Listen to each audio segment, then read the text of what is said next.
Assalamualaikum warahmatullahi wabarakatuh. Kami dari kelompok 2 ingin memaparkan hasil laporan kami yang berjudul tentang Sistem Informasi Proyek Administrasi Penjualan Developer Properti pada PT Cipta Anugrah Musi Palembang. Terlebih dahulu, sebelum memaparkan makalah kami, perkenalkan, nama saya Ayu Andira dengan NPM 2017210019, dan maaf teman saya sedikit ada kendala, suara tidak bisa didengar, yang bernama Muhammad Idris Wahyudi dengan NPM 2017210091. Baiklah, kami akan membaca isi PPT kami. Selamat mendengar. Baiklah, saya akan menjelaskan. Di sini adalah latar belakang. PT Cipta Anugrah Musi merupakan salah satu perusahaan yang bergerak di bidang properti yang berada di Palembang, di mana produk yang ditawarkan antara lain ruko, kios, dan rumah tinggal. PT Cipta Anugrah Musi sudah mempunyai administrasi guna membantu memperlancar proses transaksi penjualan yang ada. Hanya saja, untuk administrasi penjualan pada proyeknya belumlah bekerja secara maksimal, sehingga PT Cipta Anugrah Musi sering mengalami kendala yang berhubungan dengan proses berlangsungnya suatu proyek untuk setiap produk yang dibangun oleh PT Cipta Anugrah Musi, serta setiap pemasukan stok barang serta anggaran lain sudah dicatat menggunakan komputer. Hanya saja belum menggunakan database sebagai media penyimpanan dan belum menggunakan suatu aplikasi pembukuan yang baik dan benar. Perencanaan anggaran biaya yang dilakukan oleh PT Cipta Anugrah Musi belum digunakan dengan baik, sehingga pemantauan terhadap proyek yang sedang dijalankan kurang baik, sehingga bila terjadi suatu kelebihan anggaran belum bisa diatasi dengan baik. Next. Baiklah, di sini ada tujuan dan manfaat. Tujuannya yang pertama, membangun sistem yang bisa menyelesaikan permasalahan pemasukan stok barang dan anggaran biaya proyek pada PT Cipta Anugrah Musi Palembang. Yang kedua, mempermudah administrasi dalam mencari data penjualan properti secara cepat dan tepat. Yang ketiga, mempermudah manajer dalam memonitoring proyeknya. Selanjutnya ada manfaat. Yang pertama, membantu administrasi untuk mencari data pemasukan stok barang yang akan diperlukan untuk properti pada PT Cipta Anugrah Musi Palembang. Yang kedua, membantu administrasi untuk melakukan proses transaksi penjual properti pada PT Cipta Anugrah Musi Palembang. Yang ketiga, memberikan kemudahan pada staf administrasi untuk mengolah data proyek dan meminimalisir kecurangan. Baiklah, di sini ada jadwal proyek. WBS 1.0 gugus tugas proyek analisis, durasinya 6 hari, tanggal mulai 10 Februari sampai tanggal 14 Februari, periode sesornya 1.4. 1.0 identifikasi dan selection dilakukan 1 hari dari tanggal 14 Februari, periode sesornya 1.0. 1.2 inisiasi dan definisi dilakukan 1 hari dari tanggal 12 Februari, periode sesornya 1.0. Next. Baiklah, kelanjutannya 1.2 perencanaan sistem dilakukan 1 hari 13 Februari, periode sesornya 1.0. 1.3 perencanaan sistem 1 hari 14 Februari 1.0. 1.4 dokumentasi 1 hari 15 Februari, periode sesornya 1.0. 2.0 desain 2 hari dari tanggal 16 Februari sampai 17 Februari, periode sesornya 2.12. 2.1.1 mendeskripsikan fungsional data 1 hari 20 Februari 2.1. 2.1.3 membuat konteks diagram 1 hari 21 Februari, periode sesornya 2.1. 2.1.4 membuat DFD 1 hari 22 Februari, periode sesornya 2.1. 2.1.6 kamus data 1 hari 24 Februari, periode sesornya 2.1. 2.1.7 membuat spesifikasi file 1 hari 25 Februari 2.1. Next. 2.1.8 narasi sistem yang berjalan 1 hari 26 Februari, periode sesor 2.1. 2.1.9 flowchart 1 hari 27 Februari, predecessor 2.1. 2.1.10 perancangan from input 2 hari 28 sampai 29 Februari. Predecessor 2.1. 2.1.11 perancangan from out 2 hari dari tanggal 30 sampai 1 Maret. Predecessor 2.1. 2.1.12 dokumentasi 1 hari 2 Maret. Predecessor 2.1. 2.2 desain fisik 3 hari dari 3 Maret sampai 5 Maret. 2.0. 2.2.1 mendeskripsikan teknis 2 hari 4 Maret sampai 5 Maret. 2.1. 3.0 implementasi 1 hari 6 Maret. Predecessor 3.1. 3.1.1 memberikan catatan list perbaikan 1 hari 9 Maret. 3.1. 3.1.2 dokumentasi testing program 1 hari 10 Maret. Predecessor 3.1. 4.0 maintenance 2 hari 11 Maret sampai 12 Maret. Predecessor 4.0. Next. Saya ingin melanjutkan bagian part CPM. Baik, langsung saja saya akan membacakan bagian part CPM. Ya, di sini di part CPM sini ada kode, aktivitas, pendahulu, lanjutan, normal dan cepat. Nah, sini akan saya jelaskan satu persatu. Di sini ada kode A, B, C, D, E, F, G sampai H. Nah, kode ini adalah kode dari aktivitas. Aktivitas di sini terdiri dari analisis, perencanaan sistem, C, desain login, dan D, desain fisik, E, implementasi, F, pengujian, G, maintenance, dan H, finishing. Nah, di sini ada pendahulu. Pendahulu ini adalah yang dilakukan aktivitas A, B, C, D, dan sampai H tadi. Nah, di sini ada lanjutan. Lanjutan ini adalah lanjutan dari aktivitas tersebut. Seperti A. A ini kan analisis, dilanjutkan dengan BC. BC ini adalah perencanaan sistem, dan C-nya desain login. Dan selanjutnya kode B, perencanaan sistem, pendahulunya B, dan lanjutannya adalah DE. Nah, DE. Lanjutan DE ini berarti adalah setelah perencanaan sistem maka akan dilanjutkan dengan desain fisik dan implementasi. Nah, seperti itu. Dan selanjutnya C, desain login. Pendahulunya C dan lanjutannya E. Nah, berarti setelah desain login akan dilanjutkan dengan implementasi. Nah, selanjutnya D. D di sini ada desain fisik, maka dilanjutkan dengan F, yaitu pengujian. Dan E, aktivitasnya adalah implementasi. Pendahulunya E dilanjutkan dengan G, yaitu maintenance. Nah, dan F, selanjutnya dan F, pengujian. Dilanjutkan dengan G, maintenance juga. Dan G, maintenance dilanjutkan dengan H, yaitu finishing. Dan finishing dilanjutkan dengan H juga, yaitu finishing itu sendiri. Nah, di sini ada normal dan cepat. TS. Baik, dia analisis pendahulunya A, lanjutannya BC.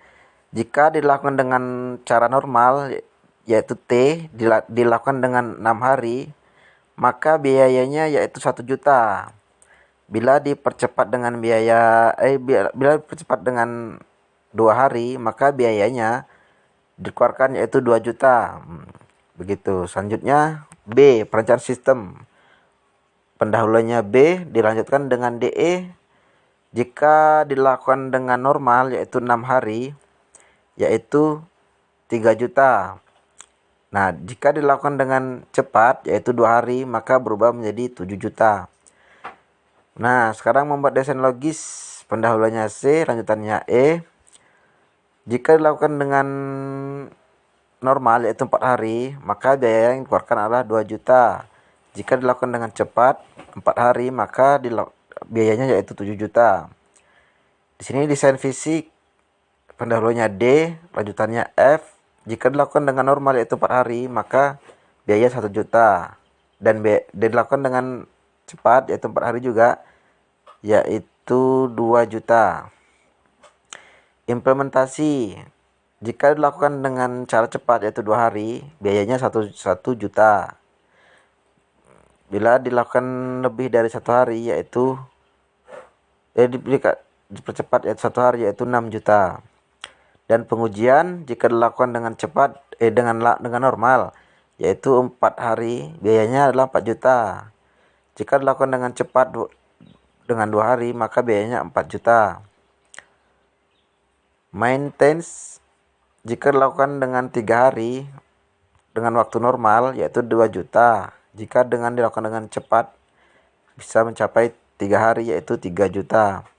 Finishing jika dilakukan dengan normal yaitu 6 juta. Jika dilakukan dengan cepat yaitu 4 juta. Total 35 juta. Nah, saya ingin melanjutkan bagian part CPM. Baik, langsung saja saya akan membacakan bagian part CPM. Nah, dan selanjutnya yaitu jalurnya. Jalurnya yaitu jalur ini bisa dihasilkan dari tabel kode aktivitas pendahulu, lanjutan, normal, dan cepat tadi. Yaitu dimulai dari A jalurnya. A jalurnya ke B dan C. Dan B akan dilanjutkan dengan D dan E. Dan C akan dilanjutkan ke F. Dan D dilanjutkan ke G. Dan G melanjutkan ke H yaitu finishing. Dan F juga jalurnya ke H yaitu juga finishing. Baik, terima kasih, itu saja mungkin. Baiklah, saya akan menjelaskan tentang RAB, yaitu rancangan anggaran biaya. Di sini ada WBS, gugus tugas proyek, jam tenaga kerja, tarif tenaga kerja, jumlah tenaga kerja, biaya tenaga kerja, total vertax. Di sini ada 1.0 yaitu biaya tenaga ahli. 1.1 yaitu manajer proyek. Jamnya dilakukan dengan 8 jam. Tarif tenaga kerjanya yaitu 10 juta. Jumlah tenaga kerjanya 1 orang. Terus biaya tenaga kerjanya 20 juta. Total vertaxnya 2 juta. 1.1 yaitu analisis. Jamnya 10 jam. Tarif tenaga kerjanya 2 juta. Jumlah tenaga kerjanya 1. Biaya tenaga kerjanya 4 juta. Total vertaxnya 7 juta. 1.1.1 desainer 7 jam. Tarif tenaga kerjanya itu 5 juta. Jumlah tenaga kerjanya 1. Biaya tenaga kerjanya 6 juta. Total vertaxnya 6 juta. Sedangkan 1.1.1 yaitu programmer, yaitu jam tenaga kerjanya 5 jam.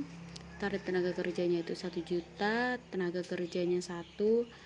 Biaya tenaga kerjanya 2 juta. Total vertax yaitu 4 juta. Sedangkan 1.1.1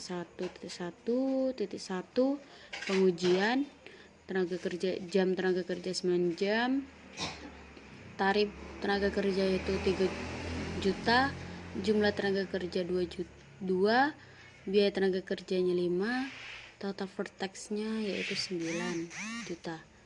Jadi total semua rancangan anggaran biayanya seluruhnya 58 juta. Next.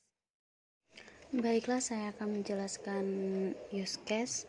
Di sana ada administrasi, set engineer, manager, quality control. Di sana administrasi melakukan login, terus menambah data supplier, menambah data pembeli, menambah data pengeluaran, mencari proyek, terus menambah data item. Dilanjutkan dengan set engineer.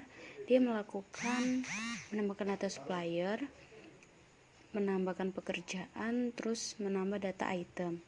Sedangkan manajer dia melakukan laporan pengeluaran material, laporan pembelian, dan laporan rancangan anggaran biaya. Sedangkan quality control dia melakukan menambahkan data supplier, menambahkan data pengeluaran, mencari proyek, dan mencari data item. Next. Baiklah, di sini ada rancangan antarmuka from login, yang dimana pada rancangan antarmuka sebelum mengakses sistem maka harus melakukan login terlebih dahulu. Setelah melakukan login, pengguna akan diberikan hak akses sesuai dengan jabatannya masing-masing pada from menu utama, seperti pada gambar yang ditampilkan ini, di mana ada user ID sama password. Next. Selanjutnya ada perancangan antarmuka from pembelian, yang dimana di sana ada tanggal, nomor faktur, kode supplier, nama, kode item, nama item, harga, jumlah total. Di sana itu ada administrasi memiliki hak akses untuk mengelola form transaksi pembelian yang terdapat di dalam sistem tersebut. Next. Di sini juga ada rancangan antarmuka from cetak laporan pembelian, yang dimana ada periode tanggal dan sampai dengan tanggal berapa periode tersebut. Dari transaksi yang didapat, administrasi dapat mencetak laporan pembelian yang terjadi, yang mana laporan ini nantinya dapat dilaporkan kepada project manager. Selanjutnya yang terakhir yaitu rancangan antarmuka from cetak laporan HPP, yang dimana terdapat di dalam sana ada data. Dalam data itu terdapat kode proyek, kode blok, kode unit, terus parameter, yang dimana project manager dapat melihat informasi mengenai pengeluaran yang terjadi pada suatu proyek, apakah melebihi budget dan limit yang telah ditentukan atau tidak. Next.